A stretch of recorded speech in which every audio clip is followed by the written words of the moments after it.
Welcome back, everybody. Episode 204, Two Chaps, Many Cultures. And today, expanding on what we've spoken about before in the logistical side of moving people around the world and what they have to consider. Today, we're going to dig into the deeper weeds of the cultural preparation. And we're going to talk about being mission-driven and the evolution of how providing those services have changed. Think about, a space mission, rocketing yourself into excellence in the culturally. Don't get burnt by the afterburners and boost yourself into whatever. We're going to try and fit a whole bunch of stuff, silly metaphor master, I love it, into this episode. Stick around.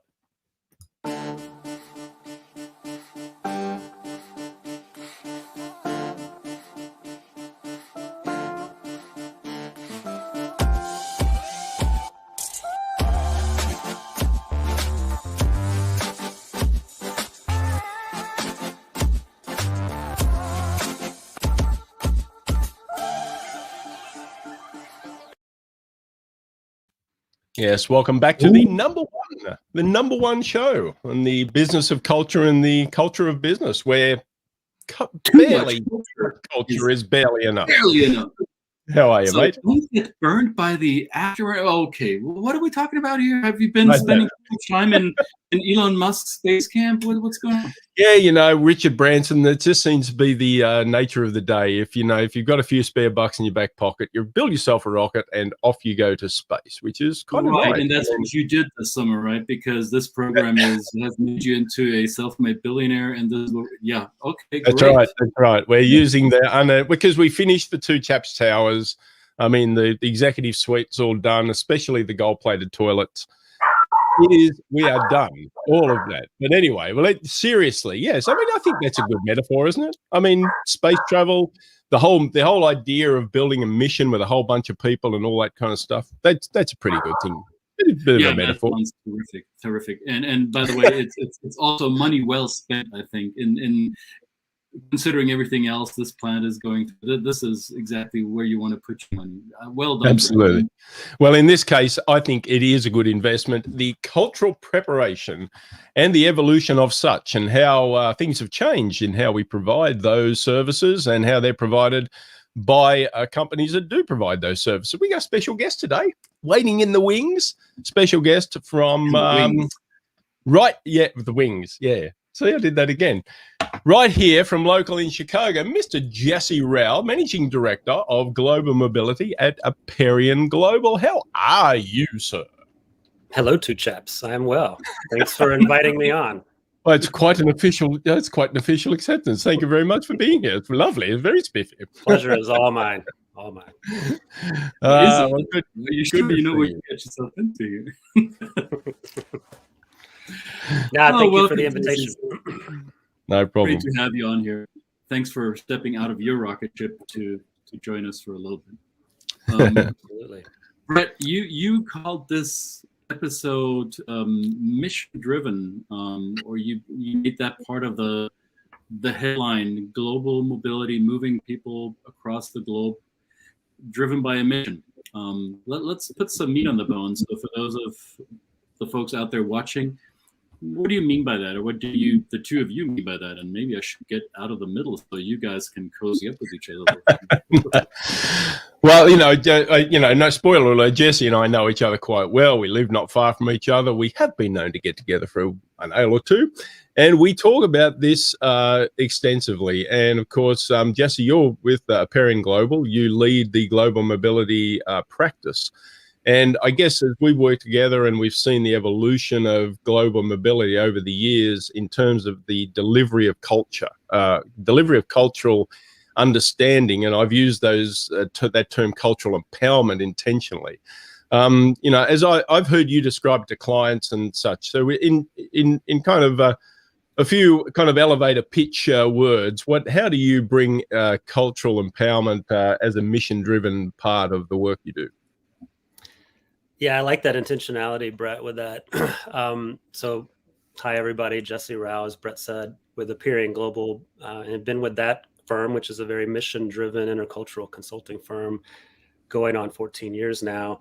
Last 5 or so, supporting our a practice area that supports international signees and their families. And I think, to answer your question, Brett, that there's a misnomer when that word training gets used for intercultural coaching or training. It's more transactional. It thinks I need to do a few things of protocol issues. How do I give gifts? How do I hand a business card?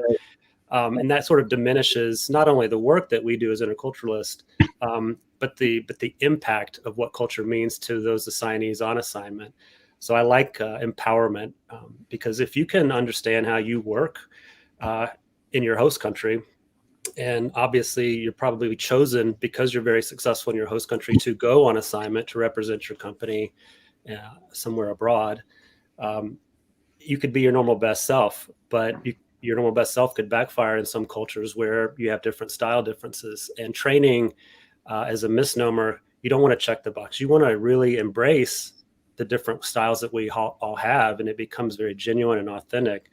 And when you understand those things and you start, as we say, style switch in those host countries, magic happens. The assignment succeeds, you make lifelong friends, and your work benefits because they've got an ambassador that understands how to navigate the nuances of international business. Yeah, well, it's fantastic. It's encapsulated beautifully. I mean, it's a good elevator ride, but I mean, and as we've worked, and Christian and I both work with people on the pointy end of this spear, so we get to be with people, and I think that this approach is really kind of going through an evolution over the years, right? There's the part about giving more context and more meat on the bone to the just not the the best practices and that kind of thing. But the other thing is that I think that it's the delivery, it's the expectations, the preparation in amongst the craziness of moves that with all the other things that you have to do in moving you and your family across the other side of the world, it is inherent on us to understand the person as trainers and coaches, and to also kind of give them some context about how it's going to affect. So that's great, fantastic. So Aperian Global, just tell us a little bit more about Aperian Global. We've had previous guests from Aperian Global, Mr. Ted Dale, talking about his experiences. And so talk about your role and how you came to work with Aperian Global. And I always like the story about how kind of culture was lit up in you, Jesse. What was your past experiences that brought you to understanding how culture is such an exciting part of our world? Yeah, we all have our stories about how we got into this field that we're all passionate about. I admit I did not know intercultural consulting or training was a thing. I didn't even know that existed, right? And so my background is I'm originally from outside Atlanta, Georgia, not far from where Christian lives. Grew up on a farm there and didn't even have a passport until college. So kind of lived a parochial but amazing, simple lifestyle. And then I go off to university in Atlanta, big city, Georgia Tech, and went from thinking I knew everything to I don't know much at university, and I'm now mediocre. And I remember asking my dean, how do I stand out to set myself up for a career? And she was like, do you know another language? So I ended up taking some time off and doing a study abroad in Ecuador to learn Spanish. And probably we all have a similar aha moment. But for me, it was living abroad as a young person that I knew once I got through the crucible of homesickness and being scared to, I didn't want to come home. And like, how do I have a career around this? But my goodness, that was a long, long time ago. And I didn't know intercultural was a thing. So for me, I just wanted to get into international business, and it took me a while. I had a corporate job with IBM, and I could not find a way to get into their international side. So I went to grad school to get an international MBA, and that sort of helped push things in a direction that was where I wanted to go. So I had some great jobs in my 20s doing international partnerships, reseller arrangements, very kind of business development focused. And my goodness, I learned a lot, but I'm sure I made a ton of cultural mistakes because I'm going all around the world, sometimes weeks at a time, and having the time of my life, making lifelong friends. But I didn't realize probably some mistakes I was making of how I bring myself every day. And it wasn't until I moved to Chicago, this is 2003, 2004, when I needed to find a new job, and I stumbled into this Aperian Global gig. And I remember going, I've never heard that this is a thing, but wow, this is a thing. And my background's going to be perfect for this. So it's a long way of saying I stumbled into Aperian as a long time ago, 2008, an account manager. And if you don't know what Aperian does, if you've missed the other episodes where we've had folks on, we're an intercultural consulting firm that helps clients, organizations, mainly multinationals, but academics, municipalities. We help their employees and their people understand how they work, and then work with others from different work styles, different cultures. So that's what we do in a nutshell. And about a third of our business is global mobility, so supporting assignees. And I've had the pleasure of working there a long time. I think the reason I'm there so long is I love the mission. Everybody Aperian does, like the two of you. But the work is meaningful. I mean, it really is. Every day is different. And when you finally make that connection, and you guys are on the tip of the spear as trainers, when you help someone understand the why behind the behavior, like, now that's why Brett was talking that way and I didn't realize it. Those are what we call the aha moments. And I have them every day with folks, and it's rewarding. So that's my answer. I'm curious because yes, you're on one end of the spear, and Brett and I, or as Brett described it, we're on the pointy side of that spear. And yet, as individual practitioners, as there are many out there in our industry, including myself, so we work with companies like Aperian. We also work with our own clients, so where we serve in both in the, say, sales function and in the service delivery role. And I'm curious whether this has changed for you in your position, Jesse, over the years. Do you see that the companies, the clients or prospects that you talk to, that they find your approach to be of value immediately, or you're still working through a lot of resistance or rejection around the responses like, well, we don't need this anymore, we've done this in the past, or aren't we all now becoming so much more global, and we, all of us, I mean, come on, pandemic, we're all on Zoom all the time, so we've been dealing with internationals forever, we don't need this, or whatever type of rejection you're dealing with. Have you found that selling, quote unquote, or persuading, convincing your prospects of the validity of our work has changed?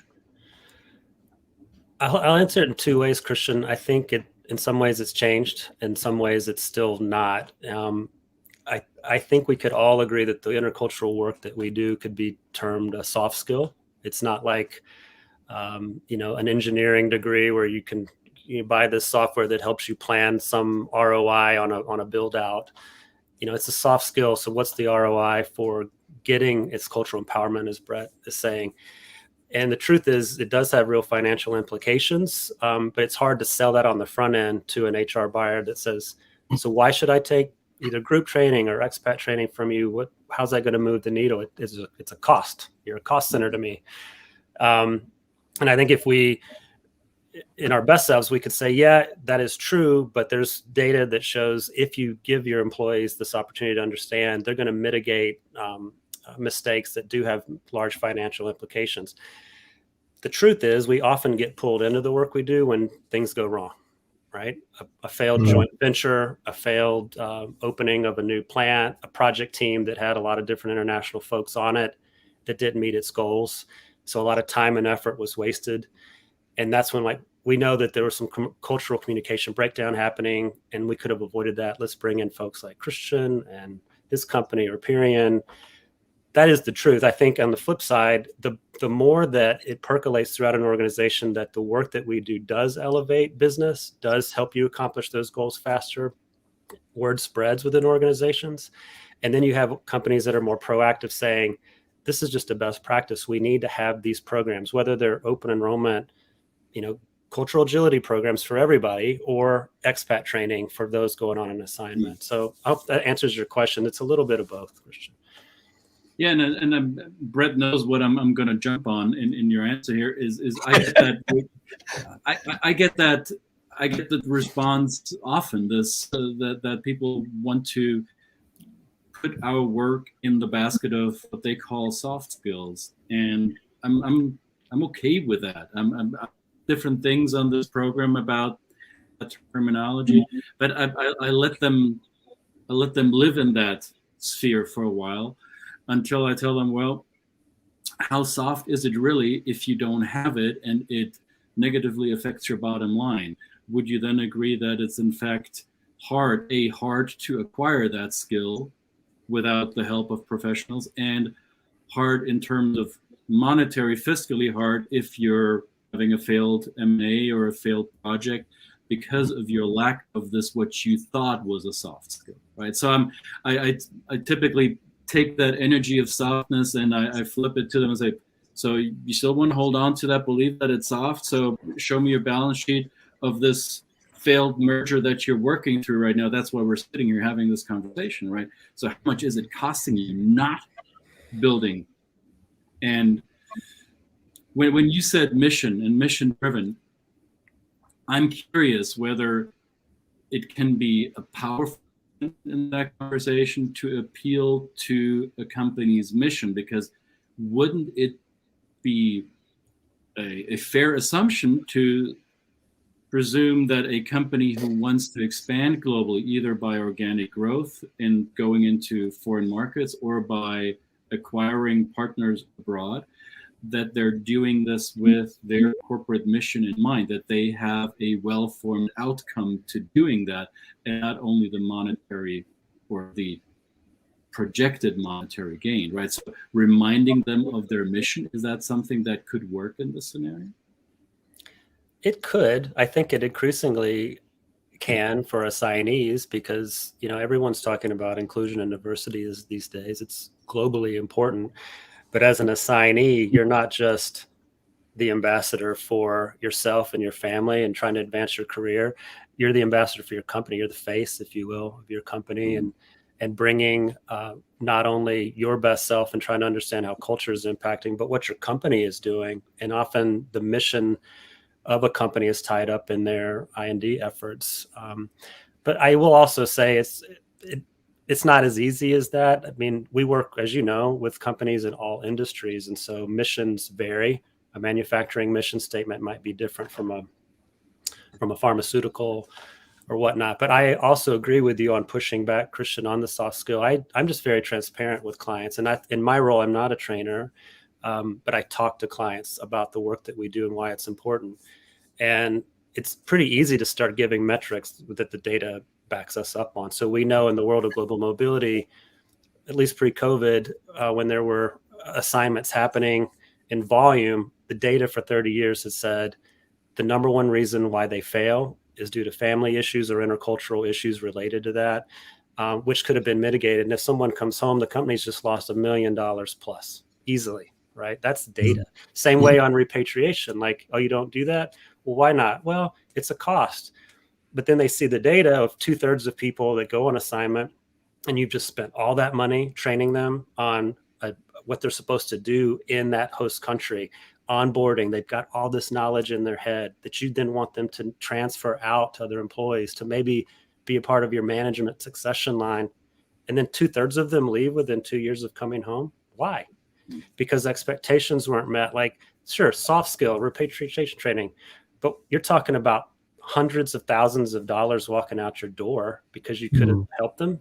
So when you talk like that, your ears perk up a little bit, and it sells itself often. And you use the you use the part of the I&D, inclusion, diversity, and let's say equity. I mean, is that's kind of become part of the evolution too, of the part of the case of making sure that people that are going to another country understand what does diversity and equity look like in that other country, and it's not just what you're drawing from your home country, right? Absolutely. Yeah, increasingly, it's the melding of cross-cultural work and inclusion and diversity work are happening underneath each other. I think we would all agree 5, 6, 7 years ago in Fortune 500 companies, there were not that many titular heads of D&I.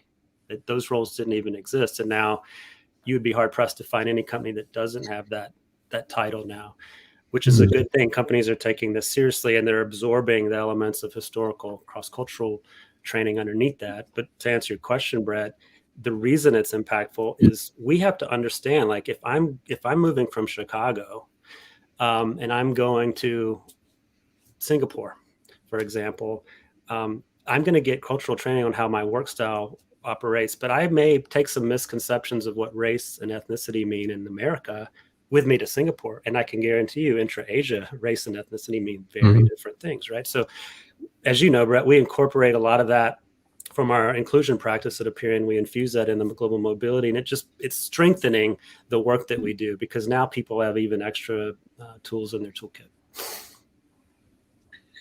So you're handling the global mobility portion of Aperian Global's work portfolio. Have you noticed any changes in ever since you've been charged with that department, that in the mobility field or the influence pendulum has been swinging towards relocation management companies or away from them to more piecemeal approach to how corporations handle their employee mobility? What's been your experience? Yeah. And again, I just help manage our global mobility practice. There's an amazing team behind me that helps us do this work. But for sure, there's been an evolution. I think a lot of it's driven by cost, and the proliferation of the value that these relocation companies bring. What I have noticed, and I didn't realize early on in my career at Aperian Global, mobility departments, even at Fortune 500 companies, are often really small. They're short-staffed, and they're asked to do a myriad of things.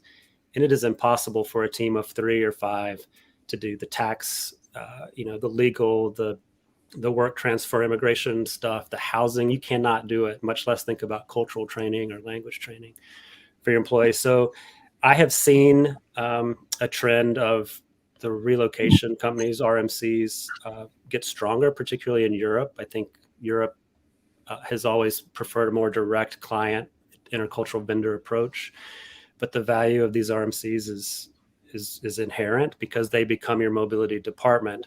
And then so when you get intercultural training through that, we try to explain what it is that we do. And then the other nuance is budgets are tight, even pre-COVID. Everything in the mobility side of the house is more transactional. We need to save money, but we still need to get people to support. There's been a big movement in lump sum offering, which instead of saying we have this policy that might be called gold-plated, and you get everything if you're going on a 3-year assignment, to we're going to give you a lump sum of X number of $1,000, and you spend it on how you want to prioritize that, making sure you find a house, school for your kids. And as you can imagine, cultural training might fall down on the list there. So I've seen that evolution for sure in our work. I would say that we have great partnerships through the RMCs, but ultimately we're trying to convey the work that we do to the companies so that their employees know why taking our training or taking a coaching opportunity with us is going to help them succeed on assignment. So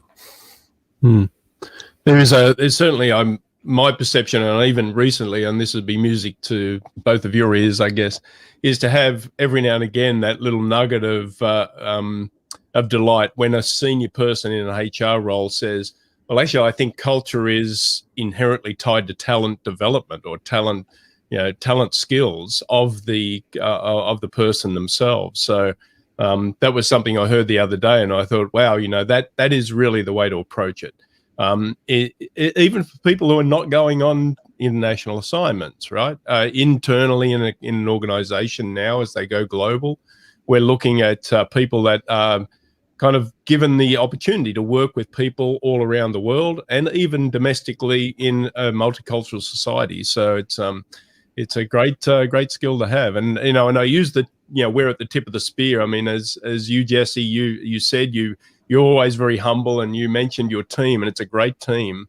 It does take that part. I'm going to call it the rocket. I'm going to go back to the rocket, guys. Come on, the powerhouse of the rocket is where that kind of mission controller, and that's kind of what I see the roles of the Jesse Rowells of the world are doing. Yeah, you're doing great work. So what are you seeing to the future? Let's have a look at the great horizon of what we see in the future, as drawing on what you've already, on the interactions you have with clients now. Well, you you just mentioned something that is also a trend, and it's a happy trend we're seeing. Yeah, thanks for the rockets. I don't think I realized this early on in my career at Aperian of who are our buyers and how are they differentiated within an organization. But in a lot of Fortune 500 companies, multinationals, you've got global mobility HR that support assignees and working with their relocation partners. They roll up in the org chart under the CFO, oftentimes under compensation and benefits, right? Whereas talent development or inclusion and diversity, leadership development, HR roles go up to the CHRO, CEO kind of part of the org chart. And what I didn't realize is those two groups oftentimes didn't talk with one another. And again, Aperian Global, we do talent development. It doesn't matter if you're an assignee. You also might be an assignee that now has an extended team under you. Your matrix working with people in 10 countries. They may need group training. We're trying to talk about all of that holistically. And then our buyers were like missing one another, right? What Brett was alluded to is we're starting to see more of the global mobility HR talk with talent development holistically within the organization, which is fantastic because assignees are still going to get the support that they need. But now they might be tracked from, oh, we can also then include them on other talent initiatives that our mobility colleagues didn't know about, and vice versa. So that's a happy trend I see continuing, Brett. Hmm.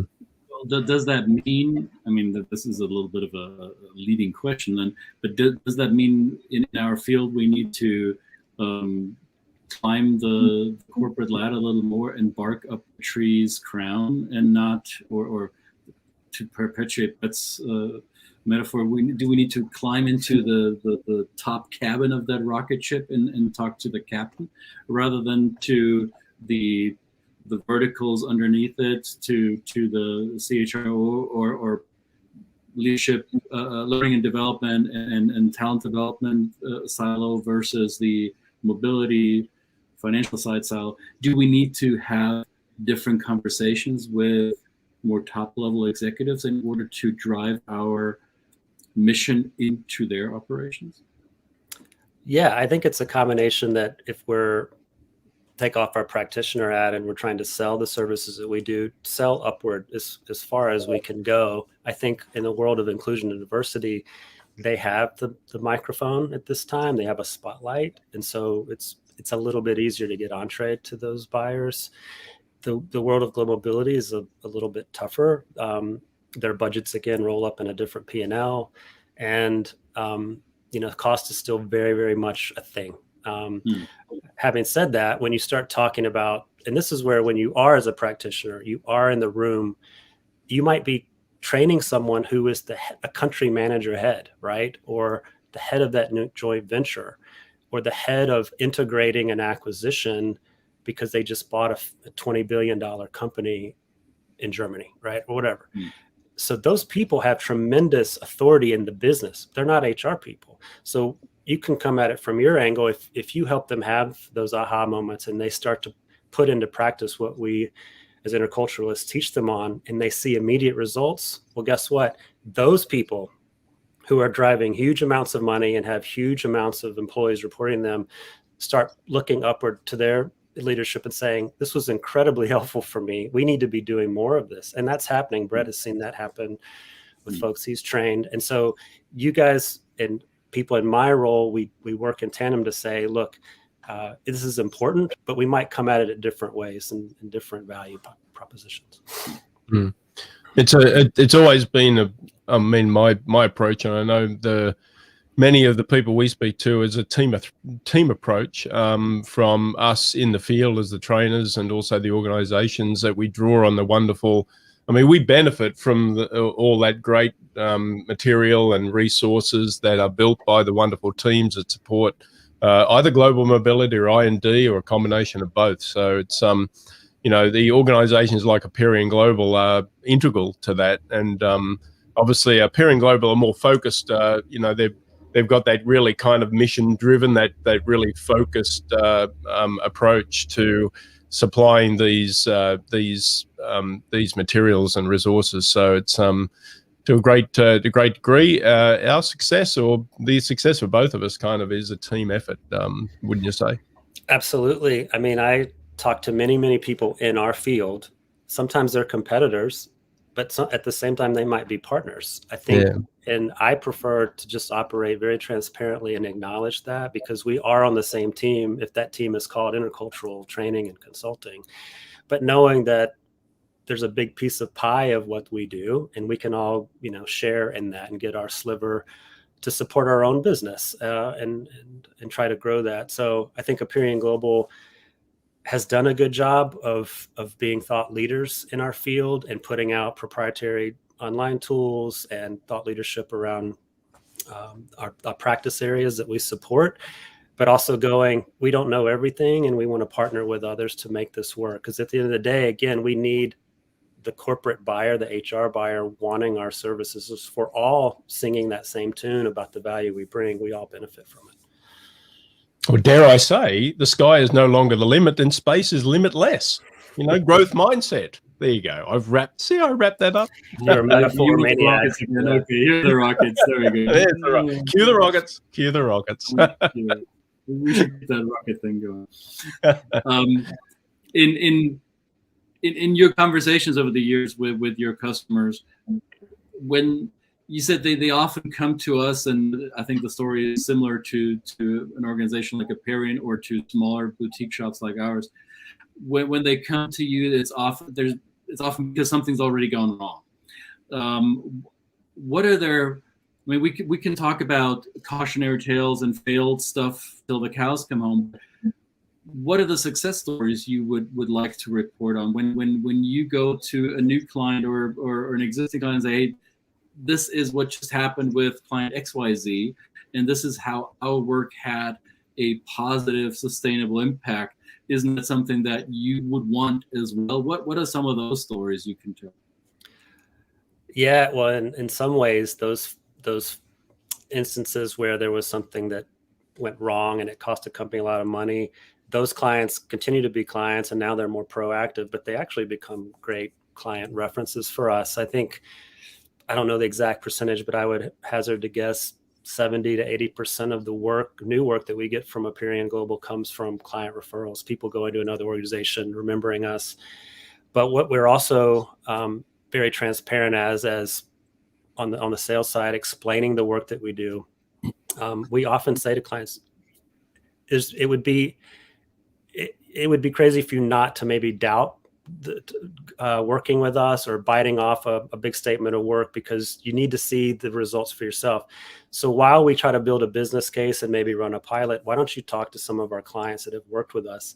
And that has worked really well, because we can let them talk to a client that might say, yeah, we used to do a ton of international mergers and acquisitions and very few worked. And we started doing this intercultural thing, whatever that is, team integration or expat coaching.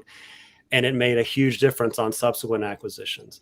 So when you get and Aperian's out of that conversation, we just introduce them. And when those peers, if you will, different companies talk to one another and they hear of the value, again, it makes the selling of what we do a lot easier. So as a company, we're pretty good about on the front end, listen, talk to others that have gone through this journey, maybe have felt the pain that we're trying to help you avoid.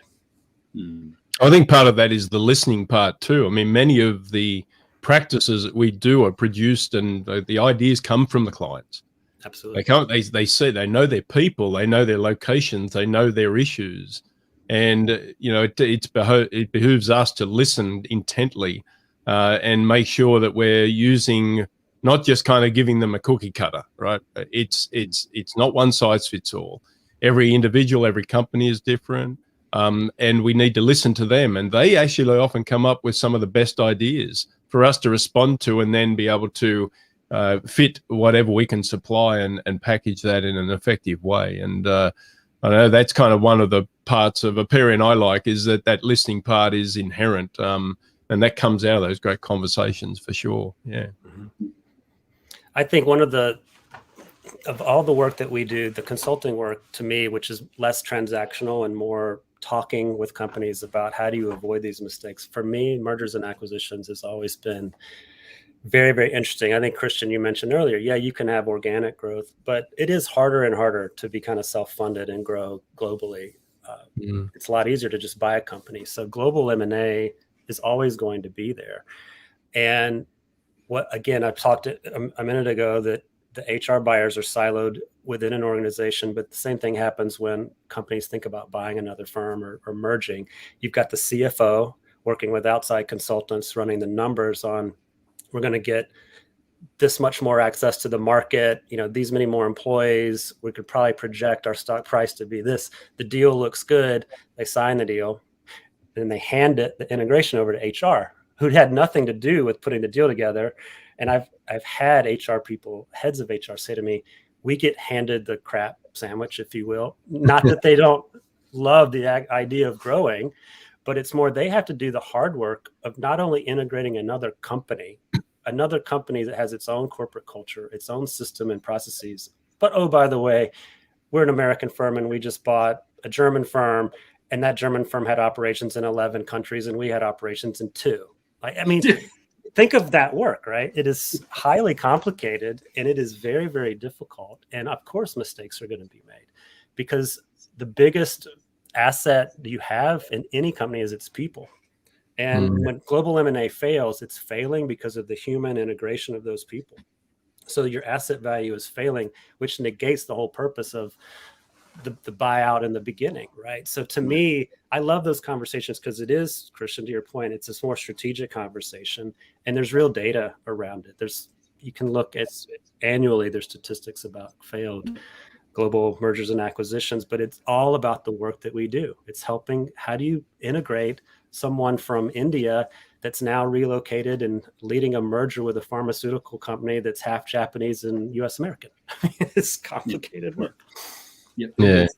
And funny that the example you just brought about this theoretical construct of a US-based company buying something in Europe that's already present in X amount of markets. This happened to us just a couple of months ago. US-based engineering manufacturing company bought out a specialty shop in Germany with a product that is augmenting their present offering. But the German company is present across the Schengen territories in Europe and beyond. We're talking Russia or former Soviet realm. We're talking Northern Africa. We're talking Middle East. So they have tons of tentacles throughout that part of the world. And it was not the US-based company who bought out the German company that approached us. It was the German side who said, well, now we're part of this US firm and we just want to make sure that we're not making any missteps and that our relationship will be one that serves us well going forward. And while I applaud them for doing it that way, I was really, and I still am trying to figure out who are the people on the US side to talk to, because apparently they had no motivation to initiate this conversation, nor do they seem to have an interest in having that conversation now. And that's something, while it was good on one end, it begs the question, where was the acquiring party in all of this, and where are they now, right? So sometimes these dynamics can be a little... Yeah, that happens all the time. And that goes back to the point that in some cases, the work that we do may not be seen as that valuable until something breaks. But it's also like people are moving so quickly. I think in the world of publicly traded companies, like it's a highly competitive capitalist market. And so you're going to do that deal before you're thinking about, oh, which open enrollment workshops could we have on working with the USA for the, I mean, it's just, I'm not blaming the companies fully. It's sometimes they're just always in reaction mode. They're like the hamster on the wheel. And I've gotten to know so many of our HR contacts, and some of them have become good friends, and their day is just stressful day in, day out. So it is almost hard to go, we need to be doing this proactively. And oh, by the way, how do I even get budget for that? It's going to get shut down. I mean, it's not easy. No. You said public companies, and I think no, maybe we're going to reserve this for another episode. But the recent, well, it's not even recent. It's the idea of the importance of ESGs. So you've got environment, you've got the environment is the E, G is the government, and in the middle is social, right? And I think that's the leg of the chair that people are saying the data is. I heard people say the data is not there, but what you're saying, Jesse, is the data is there. When it comes to culture and it comes to social responsibility in terms of how investors are now looking at companies and their veracity for investing in them is going to be dependent on this three-legged stool, and part of that is an important part. And the data is there. It's kind of frustrated me when I heard that, and I said, I know somebody who's got the data. Jesse has, you know, and no, it's an important part. So I think it just shows that our work is never done.